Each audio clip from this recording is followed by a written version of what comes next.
Howdy y'all, my name is Oliver the Shoe Man, and today we're going to be recrafting a pair of Alden suede boots. We're going to be getting rid of this crepe sole. We're going to be shampooing the uppers, doing our best to try to get out that hard stain right there. And we're going to be doing a different style sole. And in the end, it should look something like this. Brown Vibram rubber soles, leather midsoles, leather welts, we did new ones, and a custom cat's paw. This is called a Thomas heel or an orthopedic heel. These come on a lot of Alden boots as it is, but since these are the crepe soles, they don't do that. But they do make up for it with a little piece of, you see, you got the midsole, and then you got that black piece right underneath the welt. That stops. See right there? And that's supposed to support the inside of your foot. So since we're doing new heel bases and redoing the whole thing, we're able to do that, which is how Aldens usually come. And so that supports the inside of your foot and our support. So let's take these apart. All right, we're gonna start by just removing the laces and then trying to take this crepe style sole off. Let's see what type of, looks like they have it stitched. Put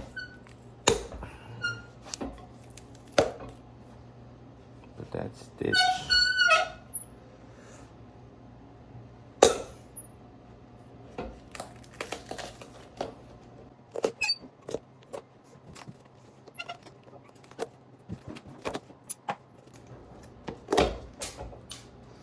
See, I don't like these style soles.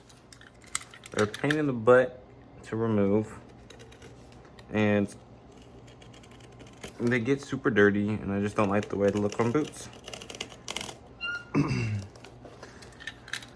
So I'm gonna struggle here for a little bit, trying to remove this and not cut myself. So you guys, that way you can see better. So maybe if I start at the midsole, that's a lot better. Instead of trying to cut that crepe piece off. So what I was doing was I was trying to cut between this crepe material and the midsole, but once I started going in between the welt and the midsole, the blade slipped in and cut a whole lot easier.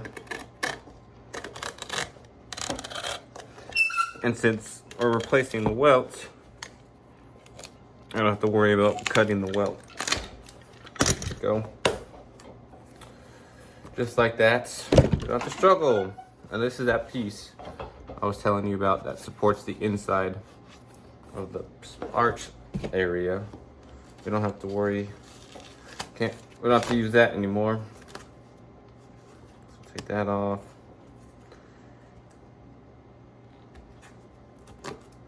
Now, for those of you that haven't seen an Alden Indie boot recraft, Alden Indies and Alden boots are made fairly well. Good construction. They use, okay, the materials that they use isn't always the best, but there's, just for example, let me take the welt off just to show you guys something real quick. There we go.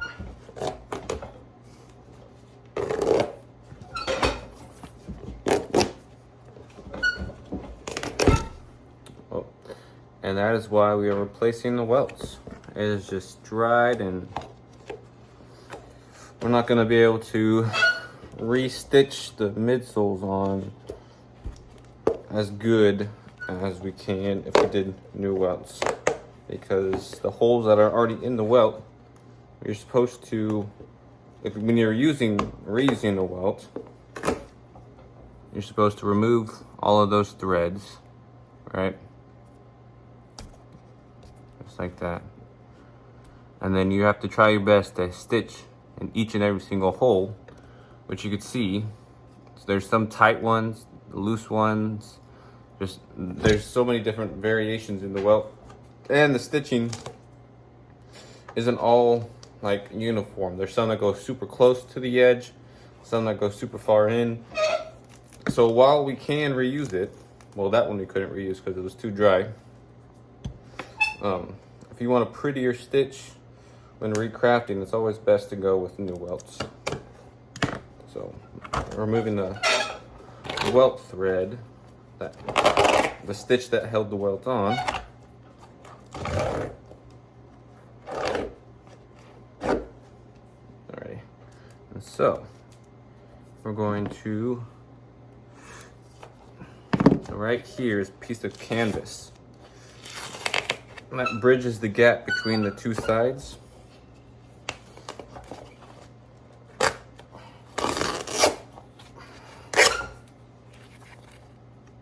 And so, I'll explain that to you here in a minute. So we're gonna work on shampooing the shoes, try to get them a little bit cleaner, and see if we can remove that spot right there. So we shampooed the uppers, and they look a lot better. That stain is still kind of dark. I'll see if I can do another round, but it definitely looks a whole lot better than what it was before. So next we gotta sew the welts, and those holes we have to stitch. This is the leather welt too, so this gets stitched like that. Now, one thing that Alden does that I like, this white piece is called the gimming. It gets glued to the footbed, which is what you walk on, and then it gets stapled in. Miss Potato, you gotta be quiet. It's the end of the day, she wants to go home. But it gets stapled and stitched to the uppers, the lining, and all together. Now, over time, sometimes, especially with Red Wings, these start to get unglued, just through wear. And when that does, this starts to kind of lose its shape.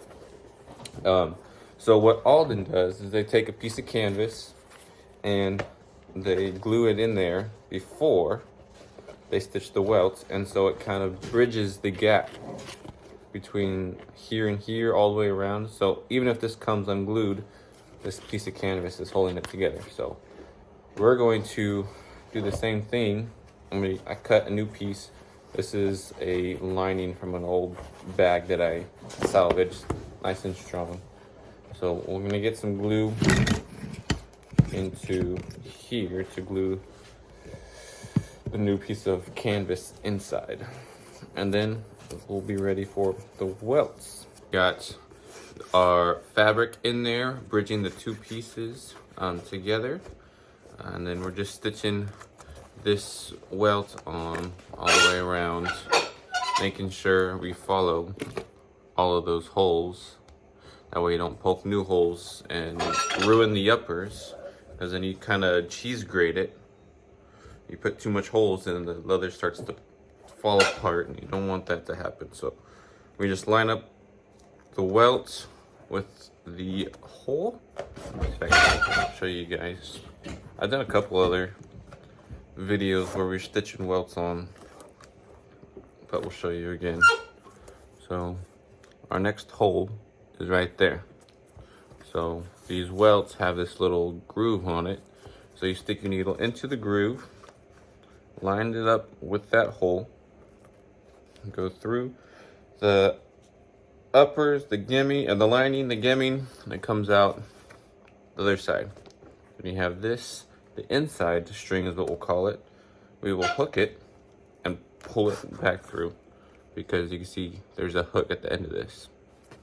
Then you have your loop, you pull your outside string through it, and then you pull your inside string back, and it creates like a lock, something like that. And it pulls together as you tighten it, and it creates a nice strong stitch. And you just continue that till you're all the way around the shoe again. And as you can imagine, this is very time consuming, especially if you want to do it the right way. But we obviously want to do it the right way, so it'll last another 5, 10, 15 years with multiple resoles, as long as they're resoled correctly. And then once we get around to where we started, you see it kind of, I have it tapered. So I cut in an angle to taper it, and then when we come back around, I will cut this side at the opposite way of that. So they kind of overlap like that. And once the midsole and the sole comes on, you won't be able to tell, you shouldn't be able to tell where the old and the new, or where the two ends meet. And that is the goal. Let me show you this other one. It is really hard to tell, and that is what you want, but it is right there. That is where the old, or the two ends meet. I know it's hard to tell, my lighting's horrible, but yep. And that's what you want. You do not want to be able to see where the new, or the, I don't know why I keep on saying new and old, where the two pieces come together. You don't want to see that. So I'm gonna finish this off. Then we get to fill the cavity with some cork, and then put the shank back in, midsole, sole, heel. We're good to go. Okay, it's the second day. Another round of cleaning. That it looks a lot better. I know it's blotchy now, but it's just from being brushed back and forth. So we put new cork, midsoles. We got that well rough trimmed.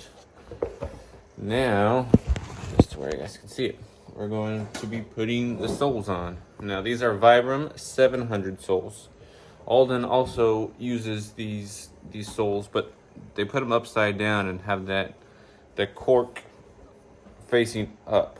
It still gives a lot of good traction and durability, but we're gonna be doing it this way. These are it's a wide shoe, so I'm going to do it like this so I can get it to fit properly.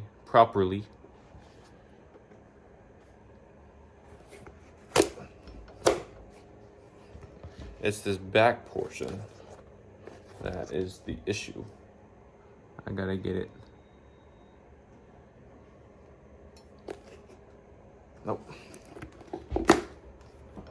I'll get it.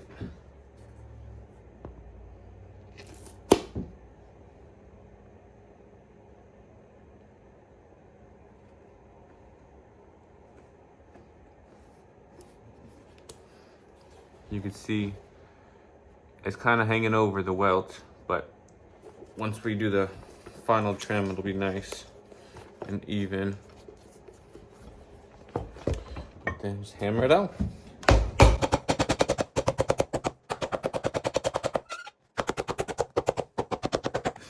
Okay, we got them stitched on, trimmed, beautiful stitch, 360 all the way around the shoes.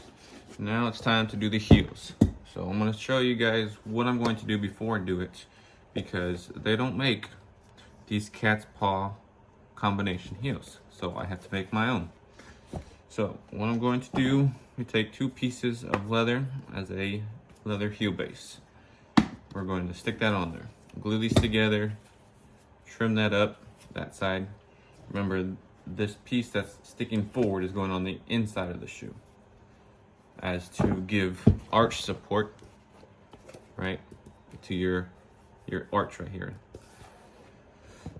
Now, Cat's Paw does make those style heels, but I don't have one big enough for it.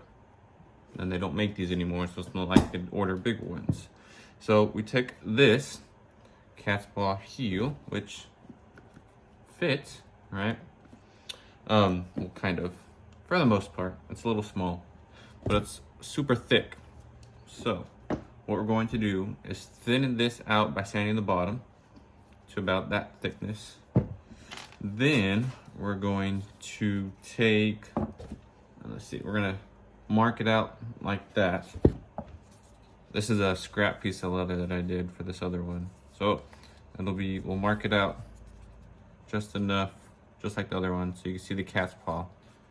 Cut along there, cut a new piece of leather, and then glue them together, and then onto the heel base,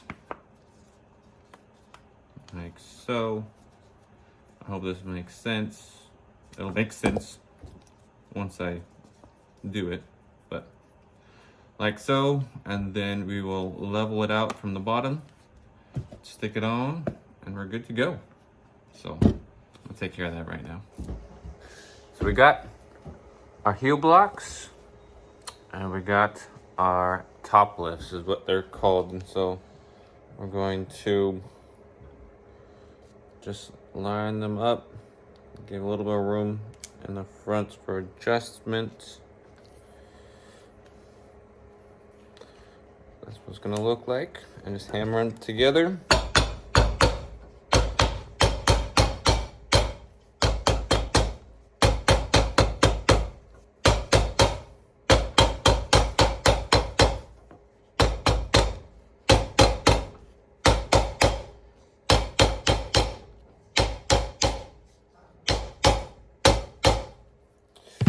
Alrighty, and there you go. Now we're going to trim the excess, clean up the inside here. You see it needs to trim it some more, and then we are ready to get and stick it on the shoe. Alrighty, we are done with these boots. It is currently 1:14 a.m. It's been a long day. We've been a little bit behind since Thanksgiving. We took about a week off to go visit some family in California. So if you have any boots with me, please be patient. I am doing my best, as you can tell. I don't know. Let me see. Let me show you. Just to prove. I don't know if you even see that. Probably the background. I don't know. But just believe me, it's 1:14 a.m. I'm doing my best to get everything wrapped up as soon as possible and get caught up on everything. Yeah, but these boots turned out pretty cool in my opinion. Not too bad. I cleaned the suede as best as I could. I don't know what those little dots are, but I tried. I shampooed it 2, 3 times. I think this was the one. Remember there was a big old stain right there? It definitely lightened up, for sure. But I mean, when you're wearing them, you won't really be able to tell that there was a stain there, and it should be fine. A little stain that we had to clean up and lighten up. And then we went with the brown Vibram 700 soles and the custom cat's paw Thomas heel. You saw how we made that. That was pretty fun and kind of challenging too to do. Did a couple brass tacks just for decoration there. But all in all, it didn't turn out too bad. These were we call these plantation crepe soles. Took those off and went with a little bit more. I just like this look better. I don't like those style soles. They look dirty and are just a pain in the butt, in my opinion. But some people love them. So, yeah, that's about that. I'm sorry. It's early or it's late, depending on how you look at it. But that about wraps everything up. Thank you guys for watching. Stay tuned for more. I have a lot more boots coming up and a lot more cool projects that we are going to get to do and restore. If you have any questions about any shoes you need fixed, go ahead and email me. I'll include all the information down at the bottom. Follow me on Instagram and subscribe and like this video if you want to see more. Thank you all. Have a good day. I'm going to bed. God bless.